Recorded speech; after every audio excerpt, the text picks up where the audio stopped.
مسیح میں آپ کی سلامتی ہو۔ آج ہم خدا کے زندہ پاک کلام میں سے پڑھیں گے زبور 10۔ آئے خداوند، تو کیوں دور کھڑا رہتا ہے؟ مصیبت کے وقت تو کیوں چھپ جاتا ہے؟ شریر کے غرور کے سبب سے غریب کا تندئی سے پیچھا کیا جاتا ہے۔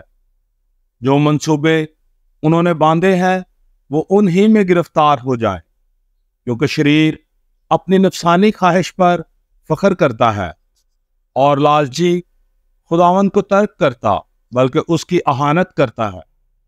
شریر اپنے تکبر میں کہتا ہے کہ وہ باز پرس نہیں کرے گا۔ اس کا خیال سراسر یہی ہے کہ کوئی خدا نہیں۔ اس کی راہیں ہمیشہ استوار ہیں، تیرے احکام اس کی نظر سے بعید و بلند ہیں۔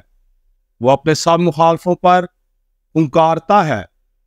وہ اپنے دل میں کہتا ہے، میں جنبش نہیں کھانے کا، پشت در پشت مجھ پر کبھی مصیبت نہ آئے گی۔ اس کا منہ لعنت و دغا اور ظلم سے پر ہے، شرارت اور بدی اس کی زبان پر ہے۔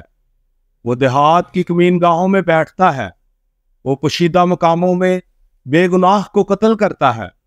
اس کی آنکھیں بے کس کی گات میں لگی رہتی ہیں۔ وہ پوشیدہ مقام میں شیر بپر کی طرح دبک کر بیٹھتا ہے۔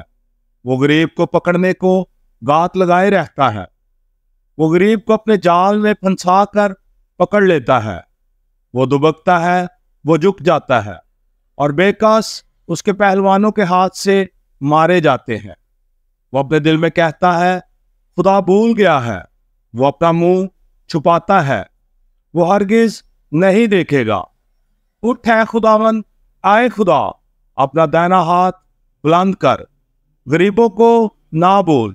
شریر کس لیے خدا کی اہانت کرتا ہے اور اپنے دل میں کہتا ہے کہ تو باز پرس نہ کرے گا۔ تو نے دیکھ لیا ہے، کیونکہ تو شرارت اور بغض دیکھتا ہے، تاکہ اپنے ہاتھ سے بدلہ دے۔ بے کس اپنے آپ کو تیرے سپرد کرتا ہے، تو ہی یتیم کا مددگار رہا ہے۔